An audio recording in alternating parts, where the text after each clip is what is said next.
naiipin niya. I mean, parang hindi namin makakita. Hello po sa atin lahat. Dito tayo sa bahay ni Helen, Datwin Garcia dati, ano? Opo. Tapos ngayon Doria na. Opo. So, sa mga Arikanayon, dito. Kanilang mostly, no? Opo. So, ikaw may pamangkin ka? Pamangkin po, yun ang puso.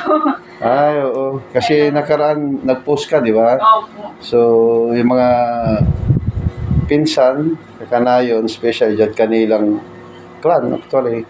Hindi natin alam, hindi rin namin alam na ganito yung kalagayan ni Helen. So, biglaan, ano po? Opo. Biglaan. So, saka malaki ang ginastos nyo, no? Kaya, parang ano na rin, ipaalam din, ano, actually, ito yung dahilan. Ito yung paraan natin, para alam ng mga kaibigan to, especially kay Kanayon.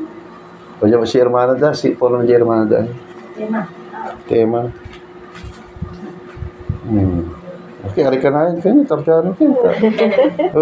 Hindi siya naman kuha niyan, kasi actually ginagawa talaga ng si Hermana yung bigla nito. Oo, bigla. Ino-opera ang dara, di ba? Ino-opera ang dara. So, paano wala ni ito na akin, makatulong. Babagso. Every January 6. January 6. Kailangan nila lang sa ambulance sa Amerika. Hindi, okay lang ba? Ambulan dyan, ikinyo lang ba? Pero si gawan nyo, sige na boss sa check up, Nathan, i-voyage kami sa i-appointment. Gano'n, sa paiwantad barangay hall. Kasi so every bawat barang kagawad ganito or kapitan. Nga so paano sa naikin yung paano advance? Mamang Kalen. Len, ni wala bisita. Tumaba na siya, ano? Opo, nung ano po talaga, bagsak po. Kaya parang kahapon po, chinek up.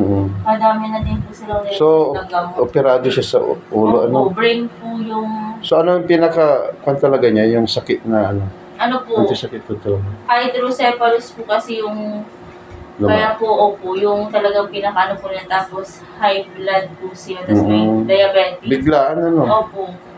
Pero ang pinakamas malala daw po, yung stroke po kasi nila, medyo kumalat po. Parang yung may maliliit na kumalat po na sign po ng stroke. Tapos, nung madami po silang na-detect po sa CT scan, may nakita po sila yung pinaka-rare po na sakit po na hydrocephalus po. May naano na ko nung may ganun on. Nagtapansin ito. Baka na ulog-ulog ito napapansin. 2 weeks po na nagganon, pero makakaapan-akar. Pero nun siguro may election, medyo makakapoy na kailangan na po nila ng alalay.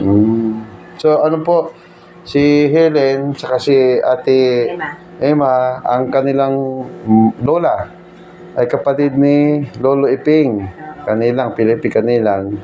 So, walang iba po sa atin, mga pinsan, mga Kanayon dyan. So, yun, umaapila po sila sa atin ngayon. Kikaroon ay tulong. Kano kahit papaano, matulungan sila sa financial.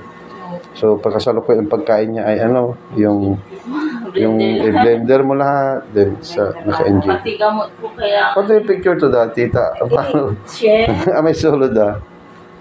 So, yun. 3 yung anak niya. Ang panganay ay... So, kayo na lang ang kasama nila. Dala na.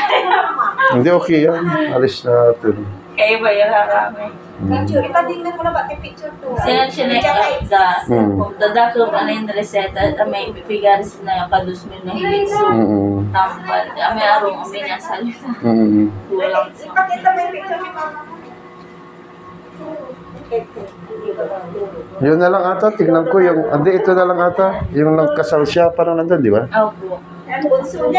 Ito na lang, yung picture na ito na lang, yung tignan natin, siya po ay, ito yung asawa niya, yung kasal niya, si Helen,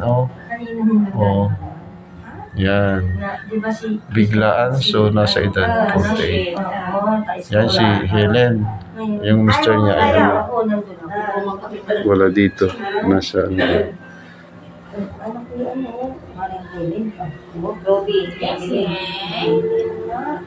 So,